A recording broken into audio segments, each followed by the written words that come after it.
What's up and welcome to the Active Amputee podcast. Everything people with a limb difference need to live an active and exciting lifestyle. I'm Bjorn Eser, the founder of and shaker and maker behind the Active Amputee.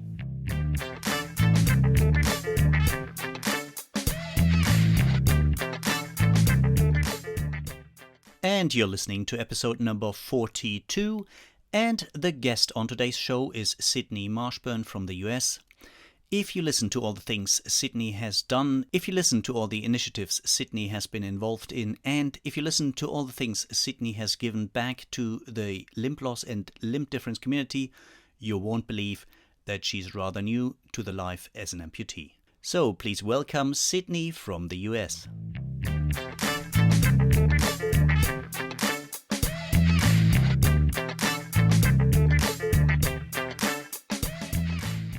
Today I have the pleasure of welcoming Sydney Marshburn, and today I already know right now that we're going to have some problems with the time because Sydney, she is an above-knee amputee. That's what brings her on the show. She works with the Range of Motion project, and I think she's an events and outreach manager, if I'm not mistaken. She's an ambassador for Click Medical. She's an ambassador for lindextend. She's very active on social media, and she is so much more. Welcome, Sydney. It's great having you on the show. Well, thank you. Thank you for having me. I'm very excited to be here. Like you said, I am the events and outreach manager for ROMP, and I am one of Click's adjustability mentors. I am an ambassador for lindextend, which is so cool, and I'm so incredibly grateful for all of these opportunities that I've had. I've been an amputee for 2 years, and so I'm still trying to figure things out in my own journey, but it's a great community to be a part of, and whenever I have a question, there's always someone willing to answer and help, and if I can do that for other people along their journey, like, that's the best of all worlds. Yeah, Sydney, you just said you're rather new to the amputee limb loss, limb difference community, 2 years and a bit, but it's been a long journey. How come you ended up becoming an amputee? Yeah, so I have a connective tissue disorder called Ehlers-Danlos syndrome, and that is a defect in collagen. So I like to explain it to people as people without Ehlers-Danlos are built with gorilla glue, right? That's how you're held together and strong. People with Ehlers-Danlos syndrome are held together by cheap, chewed up bubble gum. So that kind of gives you that that visual of like, oh, okay. I think that's that's an explanation I think many people can probably connect to. And so I would have all these weird symptoms and dislocations, and it can range from a painful inconvenience such as a dislocated shoulder, or it could be life-threatening when your skull dislocates or when your spine dislocates. And so for me, I had to have a spinal fusion when I was 18, and I've had several since then. The surgery did what it was supposed to do. There was nothing, like no neglect, nothing along that line, but my body had a really rare reaction to it and a rare complication where it would cause my leg to burn from the inside out, and I would get so many infections that would last 7-8 months at a time. And on the last infection, it went septic, and so they had to do an emergency above knee amputation right then and there. Quite a challenging, demanding journey.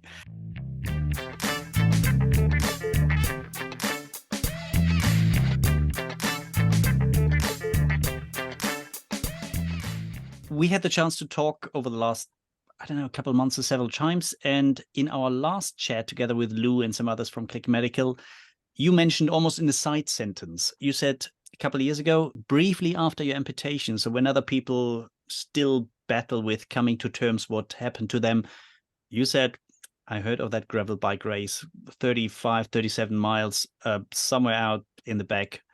And you said, I want to be part of that race. And you said, yes, I took part in that race, and it was a game changer in my life. It opened up so many new doors.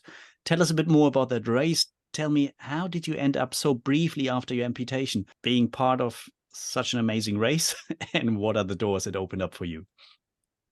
Yeah, so I did not grow up as a cyclist. I was a very competitive swimmer. So the only time I really cycled growing up was to do some dryland activities in addition to, my swim. So I did it kind of to work towards my swimming goals as an extracurricular, Yeah, right? yeah. And I didn't know anything about cycling, more so gravel cycling, because that's completely different than road cycling. And I had only been, exposed to road cycling when I was younger. So I hadn't had a bike since I was 12 and I was Yeah. 22.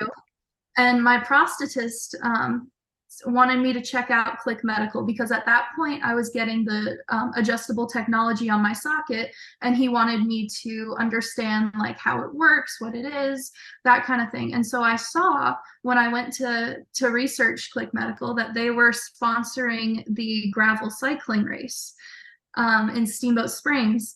And so, I went into it saying, in the hospital, I made a promise to myself after amputation that I was going to do everything, say yes to everything, even if it was outside of my comfort zone. And so Yeah. I said, okay, you know what? I'll just put my name in the raffle and we'll see where it goes. I never win raffles anyways, so I really thought it was just like a done deal. It turns out it wasn't, and I found out, and as you can probably imagine, I called my parents after and I said, hey, by the way, in August, I'm doing a bike race in Steamboat Springs, Colorado. And my parents' first thing was, do you even have a bike? And I did not. I didn't think about that. I need a Yeah. bike.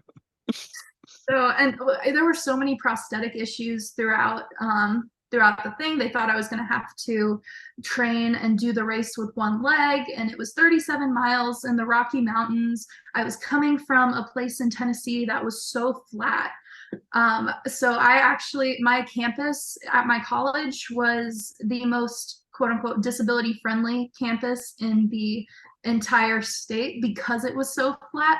So you take that and then you put me in the Rocky Mountains doing a 37-mile bike race with, at that point, they thought I was going to only be able to do it with one foot because of prosthetic issues.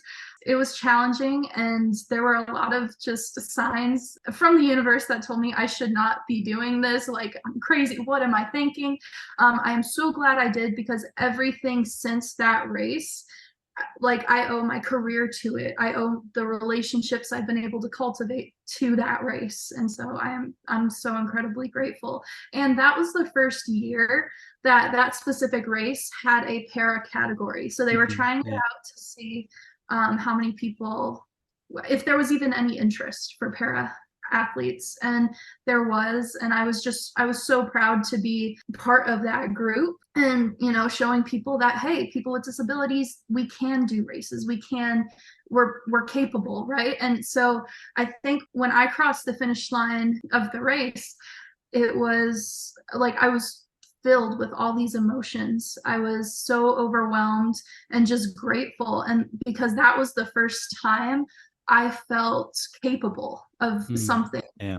after amputation. And so that helped my mental health as well, Yeah. along as physical. And like, I know you were just at the Invictus Games, so Prince Harry had once said, like, nothing brings people back from their darkest moment like sports. And for me, that was cycling. So I mean, I've seen pictures of you riding your trike, your off-road trike. It looked a bit like it. And I must say, despite, I think my amputation was almost 20 years ago, 18 years ago, and I haven't been on a bike since. I've only been on a trike about 3 months ago. And while I really liked riding my bike earlier, even with one leg, when I still had two legs, but one wasn't functioning properly, I came off that trike from my 10-minute test ride, a bit like a kid that comes out of Disney World. I was smiling and happy and thought, oh, that's what it felt like. Yeah, I remember. And at the same time, I thought, I shouldn't have done that. Now I need to start saving money for one of those bloody expensive e-bikes, but it's on my list now. And I think what you just said resonates with me. This kind of, nothing brings you back from your dark moments, or from when you're struggling, when you're looking for certainty, or when you're looking for confirmation that your body is still capable of doing things. That I think sports and pushing the boundaries, and sometimes saying, well, I pushed them a bit too far and it didn't really work out, but seeing it wasn't that much too far. It's possible. And I think that resonates with me, what you just said.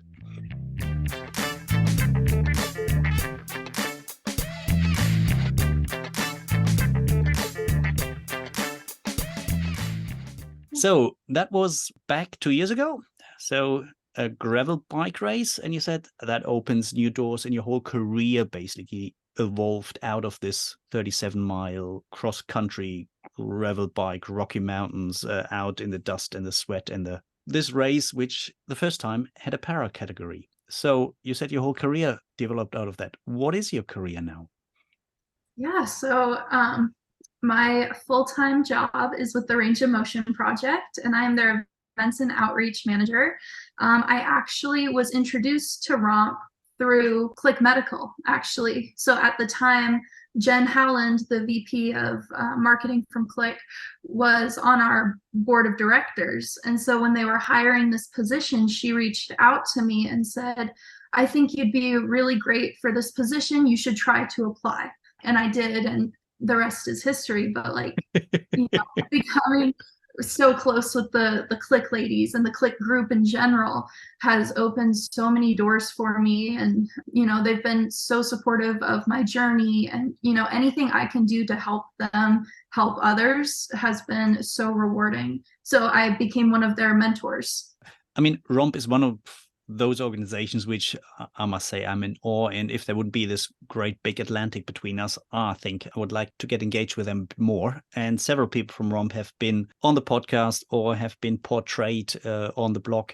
Can you tell us a bit more about ROMP as an organization, just for the people where ROMP is not yet a household name, although I think it should be a household name in each and every household? And afterwards, tell us a bit more about what you find so thrilling or rewarding about working with them now. Yeah, so the Range of Motion Project, which we all know as ROMP, is a nonprofit that gives high quality prosthetic care and follow-up care to people who would not be able to get it otherwise. So currently we work out of the US and Latin America with Guatemala and Ecuador. And, you know, our whole mission is mobility for all. We don't believe that social class or finances or anything along that line should be the reason someone does or doesn't get to receive the gift of mobility. And I think, you know, as an amputee, one of the first things you notice is the prices, right? Mm-hmm. Oh, I want to be able to walk again, or I want to run and, you know, I have a walking leg, or you need all this different equipment, right?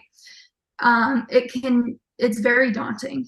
And, you know, I speak about that from a place of privilege. Like, I have insurance, I have things, so I get stressed out over prosthetics and, you know, things like that. And I do have the care, right? So I can only imagine people who wouldn't be able to, because of, you know, they don't have insurance, or they don't have the funds for it. And so, you know, it means so much to me to see our patients be able to live their lives again. We ask them, okay, what are your dreams? What do you want to do? And a lot of them want to go back to school. A lot of them want to take care of their family once more. And for me, as a newer amputee, it's so inspiring to see others regain that independence, right? Because that's what we all want. It's at some point deep down, we all want to be independent. We all want to be a functioning member of society. And so ROMP helps people with that. They help them get back on their own 2 feet, no pun intended. Yeah, it's been amazing and life-changing, and I'm just so grateful to be part of an organization like that. The audience out there who haven't checked out ROMP yet, I strongly encourage you to do that. Not now, first listen to the rest of the podcast, but straight afterwards, please. I like the mission of ROMP, where they say, well, the leading light, mobility is not a luxury. There's a human right that people can be mobile, not for mobility's sake, but as you said, for social participation, for democratic participation, for economic participation, for gaining self-worth and acceptance. And that combined with combating stigmatization and taboo issues in many communities. I think it's so important that we, especially from our position of privilege, and I know we like to complain about our medical systems and insurance, and they're better ones and some which are not as good, but compared to many others in the global south, there's still a big gap, which very often we're not aware of. And it's amazing that we see that organizations like ROMP and all the supporters who donate money, who raise money for them, who make sure that the communities are sensitized about the need to get more resources into this field, and who, components for course, donate their used components. I think it's great to see what they do. And I just saw, was it last week or 2 weeks ago, that the prosthetic limb number 5,000 was just delivered to someone in, was it Ecuador or Guatemala? I forgot. But Ecuador. yeah, Ecuador. It's really nice to see that over the last, whatever, 10, 12 years, thousands of people really, their lives were changed. And as you said, not a one-off contribution here or there, but an ongoing process of leading people through kind of casting the sockets and providing them with the limbs. And if they grow, making sure the limb grows with them. And I think it's amazing. I agree with that wholeheartedly. And I think something that like kind of sets ROMP aside from maybe other nonprofits, or maybe not, but we believe in high quality prosthetic care. So it's one of those, like, I understand if my socket doesn't fit or if I'm having issues, like it just sits in a closet and I don't use it. Like, we want people to be able to use them. And so we give them, high quality. And I think that's very special. You're now their event and outreach manager. So if we look at events and outreach, what's on your agenda over the next couple months until the end of the year or early next year? Yeah, so right now we are in the middle of our Climbing for ROMP initiative for a fundraiser. We're trying to convince people encourage people to use their climbed vertical feet and turn them into prosthetic feet for our patients. And so that's been taking up a lot of my time. Yeah, we have a really fun year-end event coming up. It'll be on December 7th in Denver, Colorado. So if you find yourself in the States, feel free to stop by. And that will be, our theme is dreams. Like, what are our patients' dreams? How are we able to restore them? And that's very exciting. So those have been taking up quite a bit of my time lately, and just, getting ready for next year, whether that's putting together our communication plans and just a lot of planning right now. So getting everything set in stone. Yeah. If people want to support the ongoing initiative, where can they find more information about where to chip in money or being active for that very initiative at the moment? Yeah, so that would be our website, rompglobal.org. And you would be able to find information on all of our latest events and fundraisers coming up and ways you can donate your components and things along that. So I always send people to our website. Great. I also make sure we put the link in the show notes.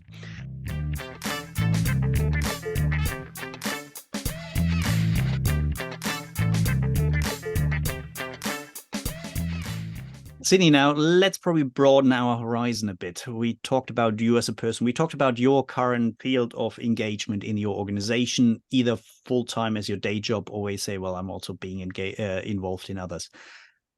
I know you've recently been to a couple of events by the industry, by charities, to meet other amputees or people affected by limb loss and limb differences. What are some of the highlights and what are some of the lessons you take away from these meetings? Yeah, so I really enjoy going to the industry conferences. I like going to ones that are specific for amputees too. So this past August, I was in Orlando for the Amputee Coalition, and I was actually one of the speakers there, which was pretty fun. Yeah. Yeah, it was the first time ROMP had been asked to present, so it was really cool that I got to do that. And then the industry ones I've been to is the Academy meeting in March and AOPA this past week in Indianapolis. So for me, I always leave the industry events with such a full heart. And I'll tell you why. So when they say, like, there's so many cool new technologies that are coming out in the world of prosthetics, the OMP field is growing, like, it's great. And I think when you get there, at least for me, I'm so used to having to adapt to the world around me. And, you know, because things aren't made for amputees. Things are made with us in mind.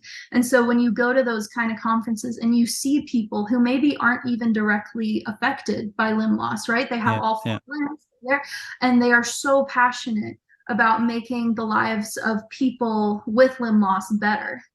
And so when I come from those, I'm reminded that there are so many people out there that care, that sometimes, you know, through your day-to-day life, it's hard to see past the struggle.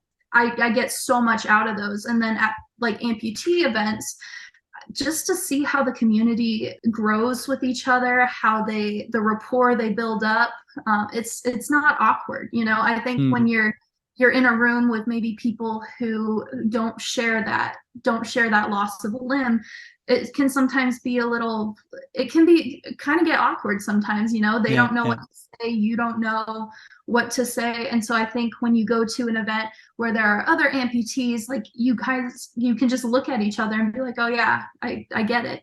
And it's so nice that people in the amputee community are so willing to help. So I'm part of some different, you know, chronic illness support groups and everything. And by far, the amputee community is way above average. Like they blow every other community out of the water because there's so much, I think, almost gatekeeping when it comes to other chronic illnesses. So if you find a treatment or a doctor that works, you want to keep it to yourself. But with amputees, it's like, oh no, I tried this or I tried that. And you go to these industry events where people who are selling products, right? Hey, this might not work for you, but go to our competition, they'll have something. So I agree with that. They work together versus, you know, and that's such a beautiful thing because I didn't think that was possible until I joined the community. Yeah, well, that's nice to hear. I must say, the amputee community is the only one I'm really involved in, so I have nothing to compare to. But we just organized a 1-day walk here in one of the very beautiful hilly areas just last weekend, and it was attended by 4 amputees, all lower limb amputees, 3 above knee amputees, and 1 below knee amputee. And it was just a 10K walk. And there was one person there who said she never walked 10K before. She thought she wouldn't be able to do it. And we said, well, there will be car waiting after about 4.5 to 5K.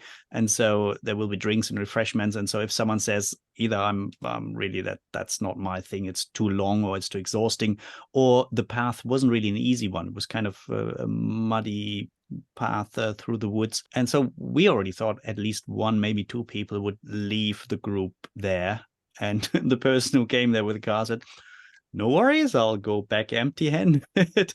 And afterwards, one lady said, I never thought I could walk 10K. And especially right away in kind of on gravel paths through, well, not mountains, but a hilly area with a bit of up and down and some exposed parts of the track where if you fall, you would actually fall probably 100 meters. It was great to see that suddenly they gain confidence. And as you said, just also seeing their proud smile after that one day. And it was so good and such an encouragement to say, well, why don't we just offer that much more often? You know, it hardly takes any effort to organize. It's so nice. People want to join, and it makes such a difference.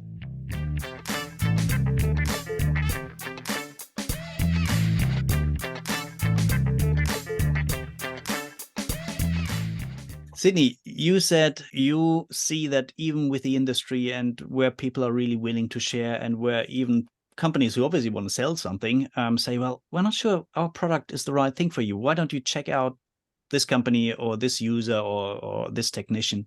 I know you're involved with quite a few other companies. Some of them you use their products. Some of them you probably know about their products and used them in the past or think about using them in the future. Can you tell us a bit more about you being an adjustability mentor for Click Medical? And here, full disclosure, I also cooperate with Click Medical. I love their products, but they also support this show financially. So full disclosure here. But you're also involved with another really exciting company, which I haven't had the chance to talk to yet, which is lindextend. And any other products and companies you really think people should know about? I'll start with the first question about the adjustability, and we'll go from there. Okay, cool. Yeah. just keep me on track if I just take us by the hand and lead us through wherever you want to go. Sounds good. So I joined the Click Medical team as their adjustability mentor for the Direct to Connect program.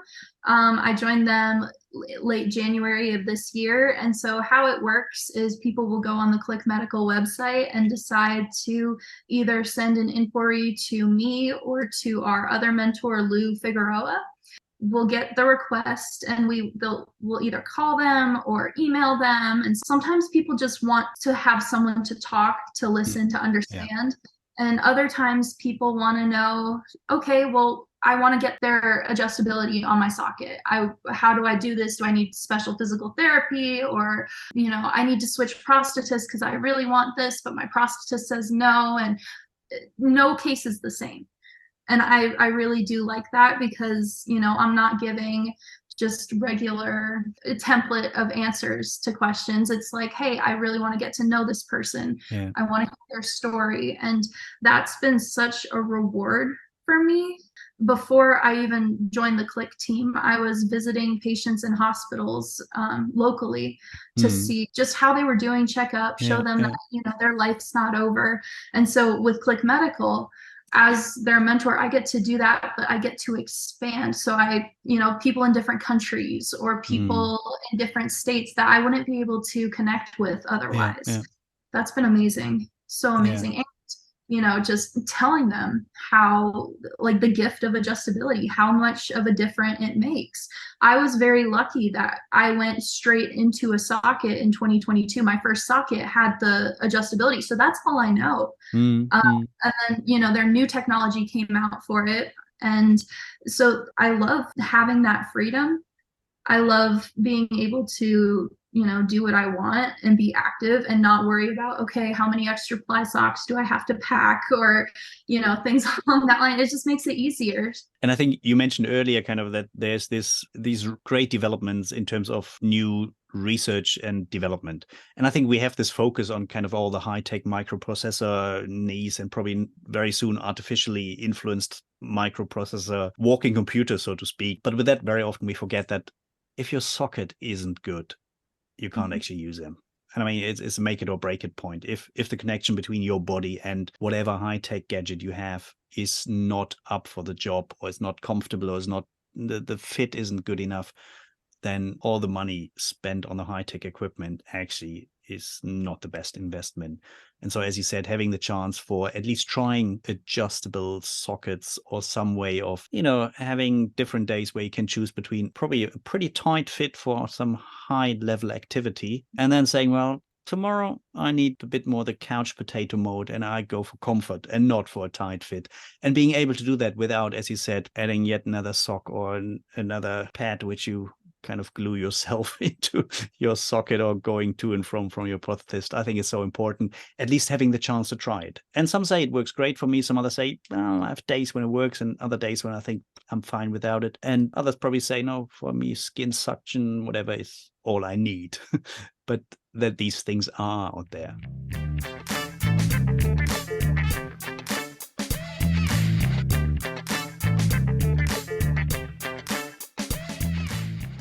Great. So that was Click Medical and you being involved as a mentor, and sometimes more on products and sometimes more on, as you said, sometimes people just need someone to listen to where, this is not someone from the medical field. This is not someone from the insurance. This is not my family who has to listen to me all the time, but someone who has an open ear and probably you can just rant and then thinks I'm better, probably. So that's one role. So where do we go next? Okay. So lindextend. Yeah, give me more on them. I only know pictures from them. They are such a great team. They are a Swedish innovation company. And so right now they have their two products. One is called the Extend Foot. And so it actually, you get 17 degrees of lateral flexion inversion. Okay, yeah. So it's comparable to a human foot. Yeah. And it's the most comparable on the market. And so I was able to try them out recently, actually within the past 5 months, I would say. Cool. I met them in Nashville at one of the industry meetings, and I was struggling with the foot that I had because it was so hard when you would walk. It didn't have that roll of like a normal human foot. And it was so incredible. I just assumed, oh, okay, I guess all prosthetic feet are like this. It's just, I'm just gonna have to get used to it. Yeah, I don't yeah, like it. But then I found out that it doesn't have to be that way. And so they let me try their foot and they said, okay, you can try it. If you hate it, just send it back. No big deal. And I loved it. Oh my goodness. I was like, I still remember what it feels like to have a real foot. yeah, And so for me, being able to have something that feels so close to one is amazing. And yeah, I find that I notice a huge difference when I'm walking, when I'm like out hiking in Colorado, or mm, there's like a different texture or elevation kind of thing. It's been so helpful going down hills, mm, and I love it. And it was actually it was created by a triple amputee, Christopher Linda, yeah, and he was hit by a train when he was 17. He lost like his arm, he lost his legs above the knee, and he had such a hard time when he would be out walking and falling, right? Because he was bilateral. He couldn't find a foot that worked. So he mm, decided to go to school, become like an engineer, and make his own. And yeah, that's where it was born. And it's so cool. And as someone who 10 years later gets to reap the benefits, yeah, from that, it's amazing. I highly recommend that foot to anyone, especially newer amputees who still remember what having a foot feels like. yeah, yeah. Oh, that sounds cool. Yeah. I, Yeah, and the I, other s- product is the Connect. So you're able to put it either below your foot or above your knee, and you're able to just like take it off during like plane rides or something. You can just get rid of that extra weight and just keep your socket on, which is pretty cool. oh, okay. That would be nice for kayaking. I always just take an Allen key and then unscrew everything, but leave the socket on. So if I have to get out of the boat and quickly reattach my prosthesis, that's the fastest way. But I should probably try one of them. You should. Yeah, and you said they're a Scandinavia-based company, or are they now US-based, but originally from Scandinavia? Yeah, they're from Sweden, and their US headquarters is in Stuart, Florida. Okay, yeah, I need to check them out, and maybe also invite Christopher onto the show sometime soon. I think you guys would hit it off. Might be, yeah.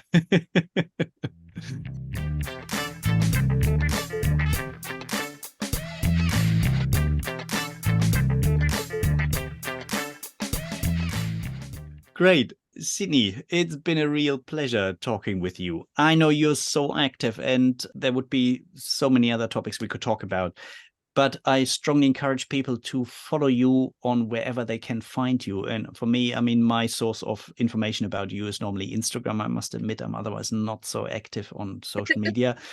If people want to follow you or learn more about you and stroke or your work, where should they check you out? Instagram, definitely. Instagram, okay. Good. I'll make sure I put your Instagram account link also into the show notes. Sydney, it's been a real pleasure, and I can't wait to learn more about your work and what ROMP is putting up over the next couple of months once the current event month is over. I hope you have a lovely day, and I'm sure we stay in contact. Thank you very much. Thank you.